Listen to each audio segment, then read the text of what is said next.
Right now.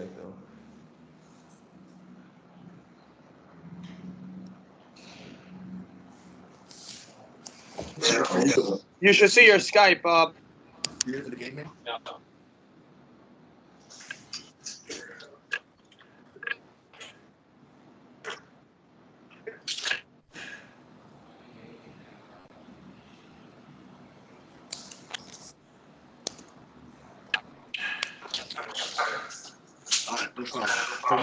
Can you see the screen now? Do you see what's on the screen? There. I'm not. My Oh, you screen don't. is. Can you still hear me? I can hear Still you, but I'm blank, not you really said? seeing. Oh, now yes, we can see your screen now. You can see my screen now. Yes. All right. Can you read what's? All right. Can you read what's on it? You may have to teach it like this. Yeah. But you may have it like this. Come here. You're gonna see it like this. You're gonna see it like this. Yeah, that's how I teach it. Oh, cool. No, because you could do it in presentations, also. Yeah, he's not going to see me juggling. That's the only thing. That's why. Right. At least he can see this. Okay, yeah. So if he can see this, can you read what's on the screen right now? MCA Basics 101 Straight Line Source. There we go. All right. Perfect. All right. So I'm gonna go through it with you. There's a lot of other guys in this classroom, John. Just kind of bear with me as I get through everything, right? There's going to be questions. I want to make sure everyone's not talking over each other. And some of the guys in here have already taken this. Some of you guys have already done this. So really, this was more geared towards my new guy. But I'm going to go over concepts again. Nap, I don't think you need to be in this unless I thought it was going to be a little bit more. No, but it's like I'm just training him up. And you're definitely, like teaching elementary school, you're in Harvard already. You know what I mean? So, but that's about it. So we'll focus on some of these concepts. Anybody else, guys, if you want to ask and elaborate and go over, we went over this stuff already. But if you guys want to go over it again, I got no problem with it. If you want to go a little bit more in depth and intricate with it, because I know you can handle a little bit more of an elevated concept, we can do that as well. All right.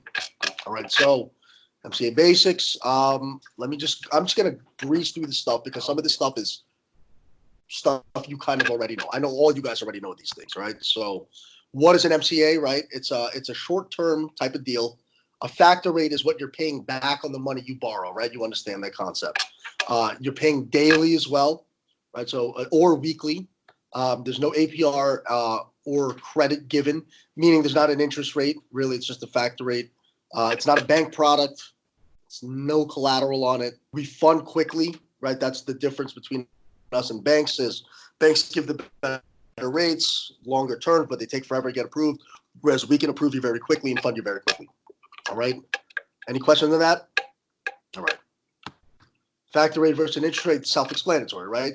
This is what you're paying back no matter the length of time versus an interest rate, which can fluctuate, or accrues the more you pay into it, right?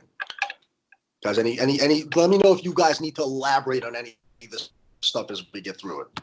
Application, simple, right? So with this, all this, which is kind of pertinent, but like I was telling these guys before, the biggest thing, bro, that you really need to put on an app, the bare bone minimum, and from a logical standpoint, think about it. It's the business name, start date, EIN number. Conversely, for a person, it's the person's name, their home address, their date of birth, and their social, right? So social and EIN mirror each other. Date of birth, start date mirror each other. So those are the two vital pieces of information for an app. Anything else they can fill out on an app is good, but it's not necessary. So if people start complaining, do I need to fill all this out? Tell them, look, here's the things that I need you to fill out. Right. But some guys are good, right? Because some guys will fill out the landlord information, which is good because that cuts the underwriting process down. That allows underwriting to, because they do a verification, them to get on top of it already. Right. Questions, guys? Anything? Okay. What to look for in the app, right? This is just kind of elaborating on what we just went over. Obviously, amount requested and the use of funds, that's vital because it's good for you to know how much the guy wants, right? I'm not necessarily a big proponent of putting it on the app strictly because the guy might say, look, I'm looking for 30,000. He might qualify for 100. but the lender seeing that might be inclined to only make an offer for 30 blank. Let the lender make an offer, and then let the guy decide how much he wants to take from there.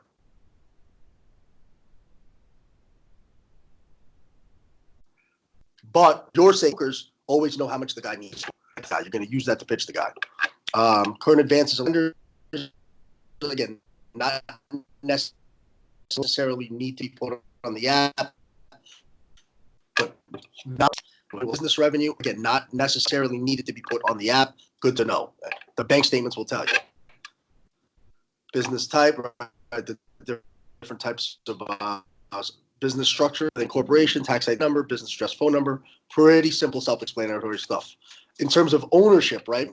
So, Don, the way I want you to look at it is you got to have 51% or more on the app. 51%, or if the owners own it 50-50, both people on the app, right? But if one guy owns it, the majority, he's the majority owner. If there's two guys that own it, right? 3 guys that own it total, 33% apiece. As long as you get 2 guys on it, you're good, right? Exactly. All right. So there's that. What qualifies for a merchant cash advance? So these are, I need to update these a little bit, right? But so 10K per month in deposits. Like I said, that's a little bit flexible. You want to shoot for at least 10K a month, but we can fund guys that do 7-8K a month as long as their bank statements are clean. 7-8K a month, no other advances. That's a clean deal. We can do it. We can get it done. But shoot for 10,000 plus a month. At least 10 deposits per month. So this is incorrect because there are businesses that do less than that we fund. So no less than 3 deposits a month. Industry specific, like construction companies will generally make less deposits. So there's a little more leeway for them to only make 3 or 4 deposits.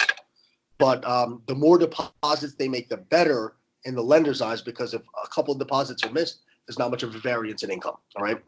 The higher the average daily balance is, the better. Right. It's better to have a guy that does 100K a month that has very healthy balances than a guy that does $1 million a month with no balances because the lender can't pull. Right. They can't collect. Less than 4 negative days per month. It's really more less than 5 negative days per month.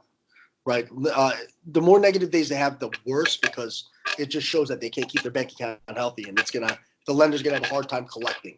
5 is usually the threshold for most lenders. There are instances where they can make a lot of money, good cash flow, maybe have 7 or 8 negative days, and we can still get them approved and funded. But as a general guideline, 5 is what you're looking for. That's days negative, not instances of going negative. Right. The instances of going negative are NSFs. Days negative is when the day ends where the bank account couldn't get back in the green or the black, so to speak. No bankruptcies or tax liens. That's also incorrect, right? Because you can fund a guy if he's had a bankruptcy discharged within 6 months or 6 months ago. Tax liens, that's incorrect as well, because as long as the guy's in a payment plan, we can still get him funded as long as he's in a payment plan. Now, the tax lien, the concept of it is so if a guy has a tax lien that he owes, the IRS in the state can technically come in and take that money. So if a funder was to fund him and he's not in compliance, they could sweep that money out tomorrow. So it puts a lender a lot of risk. But however, if he's in a payment plan, it's a lot easier. And obviously the federal government is less of a troublesome tax lien than the state, because the state has more authority to collect quickly. It's better than a state tax. Both require owns at least 51% of the business. We knew that. Wants to need money now. Obviously, now every guy you talk to is not going to want money right away. Some of them are a matter of building up a pipeline and timing it properly.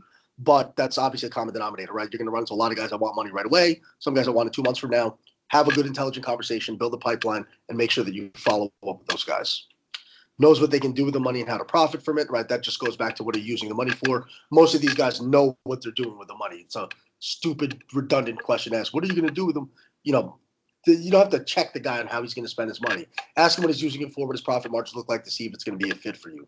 But you don't have to ask the elementary questions.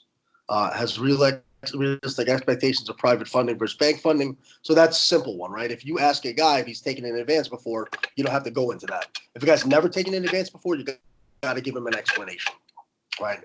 And then as of right now, Don, do you have a quick, like if somebody says, oh, what is a cash advance? Do you have something you would tell them? Yeah. Yeah, it's we're buying a percentage of your sales at discount. Exactly. Purchasing your future receivables, right?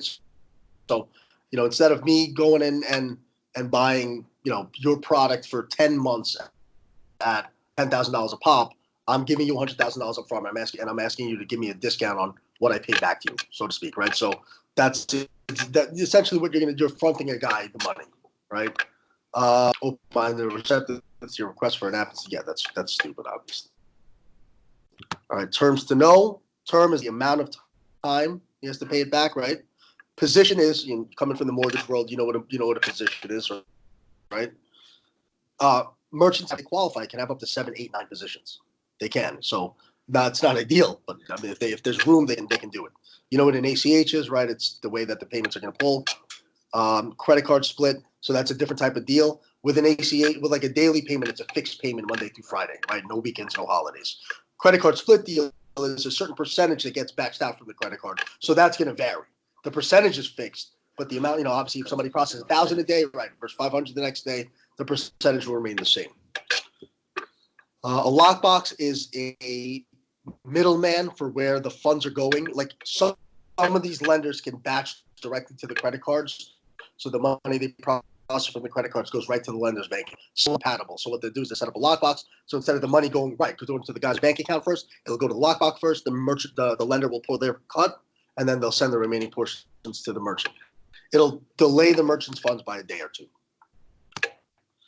Funding amount, right? How much they're getting funded. Payback is what they're paying back on it. That's the fact. And funding amount times payback divided by the funding amount is the factor rate, right? Payback months. So payback months is, let's say I'm a landscaping business, right? Let's say winter's the slowest time for me. Let's say I'm applying for a loan in November, right? So my last few months look good. Payback months are what I was doing this time last year. So when a lender asks, I want to see payback months, that means they want to see the statements coming up. Let's say it's a 6-month deal from here on till September. They're going to want to indicate if I can afford March through the September 2020. All right. Factor rate, right? We already went over that. Ledger balance, that. Negative days is when the account has negative, less than 5. NSF is when the account can go negative and it might get charged an NSF fee, but that doesn't necessarily mean it's going to end negative. NSFs are not great. They're better than good days. A lot of NSFs and negative days ought to return an item. Their NSF. It's a check. It's basically an NSF. Bankruptcy's tax these judgment.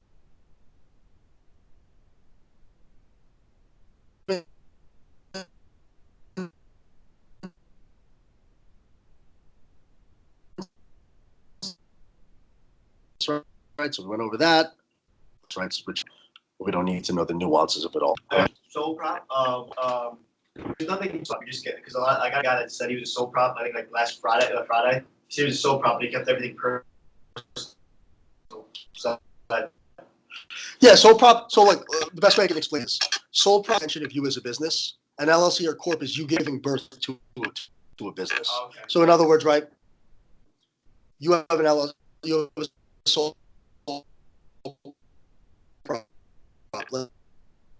Let's say I go sue you for whatever reason. Let's say you have McDonald's, coffee was too hot. I sue your McDonald's. You as a sole prop, you are personally responsible for it, right? I can come after your house, your assets, all of your bank accounts, all that stuff, your personal stuff. Whereas somebody set up an LLC or a corp is protected from that, right? There's a corporate veil in place. I can only come after the corporation. I have the off the corporation. Prop is a business. It's just no protection, right? But a sole prop, like a guy used to be able to operate under a sole prop under a sole now, but like that, like a sole prop that will say his name DBA, right? Whereas LLCs and corps won't have that.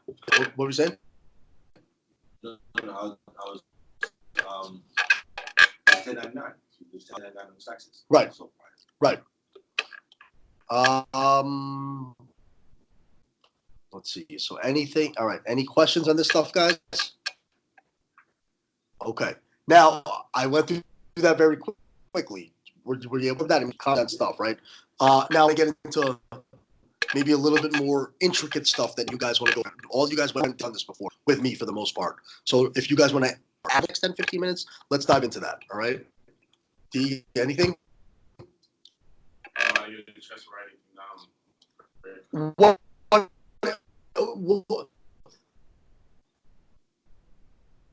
you ask a lot of questions throughout the day, right? So off the top of your head, what are certain things you want to get better at? What are certain things that you're curious about? I mean, I need to know more about steps. I don't know anything about it. Okay, like the generic steps that you have to gather. Yeah. Like you just told me about steps last week. Right. I didn't even know that steps existed until you told me. I didn't tell you. Once you put an offer and the contract out, Dorian thought that deal was funded right then and there because it wasn't. Once we get the contract, underwriting, and then that for specific steps. They might ask for steps a couple different because they might have done something new. Application. That's very explanatory. Very most part, if somebody's asked for steps that you're because the letter themselves is just and they want to get to the bottom of it. If they're asking for payback months, they're asking for one or two reasons. One, because the business is seasonal, or two, they want to see if there's a guy default, right? But steps it's fluid, right? There's a bunch of different steps for a bunch of different lenders. So that's something that we'll work on as files come in. And as I say, hey, gather these steps. And I want you to say to me, can you just tell me what these mean? I'm not sure what they are, right? But I can't go do a grand overview right now because there's going to be so many different nuances on steps that we don't have time to cover it all right now. And I don't have time. I can't even think of them all off the top of my head. You know what I mean? But like, right. Like, you know what a K1 is, right? K1 is proof of ownership, right? So it shows, so like a lender might stip us for proof of ownership. So a K1 would show the percentage breakdown of who owns the company. If the guy's 100%, I'll say 100%, right? But that's what a K1 is. It proves ownership. That's for an LLC or a corp. Certain types of LLCs and corps might have a Schedule C. Like if it's an LLC taxed as a sole prop, that's a Schedule C as a proof of ownership. So that then it gets a little more nuanced, right? But just so you know, generally speaking, a K1 will provide proof of ownership. All right? Go ahead, problem. This is kind of just like personal. What's Merch just asked you for the fax number? What's our fax number? Everyone has a different one. You gotta ask your team leader. You gotta ask IT. But it's different for every team. Because my faxes only go to my team. All right. Anything else?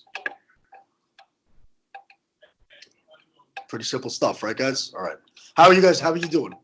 Yeah, I like it. I'm doing pretty Are fine. you getting doxing, getting submissions? I mean, you funded a couple deals, right? I funded 2. I got like 4 docs in last week. Nice.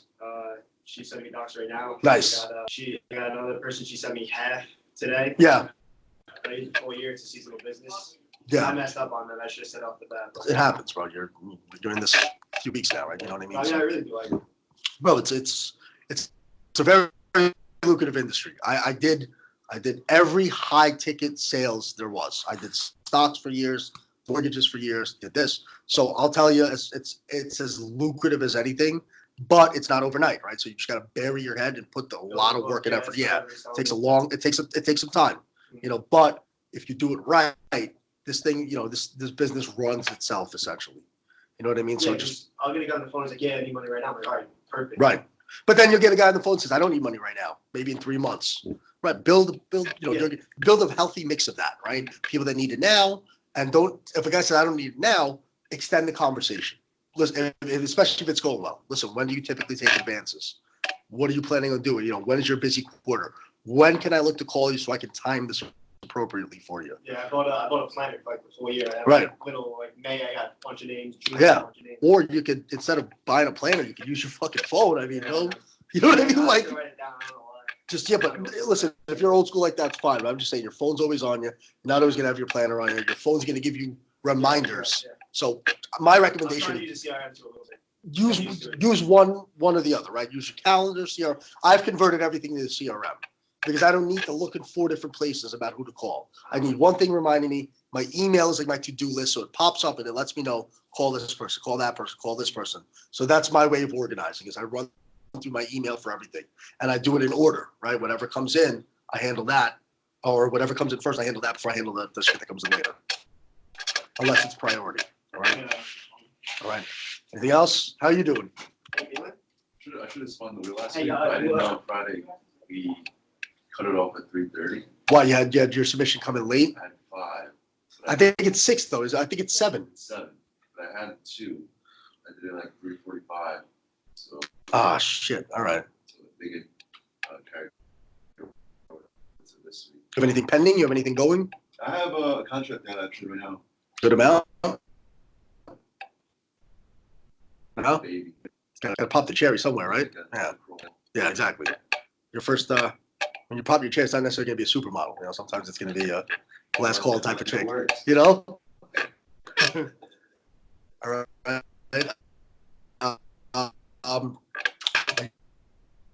Yeah, other than that, I have a question. Yes. Your lead list on CRM, does someone get deleted?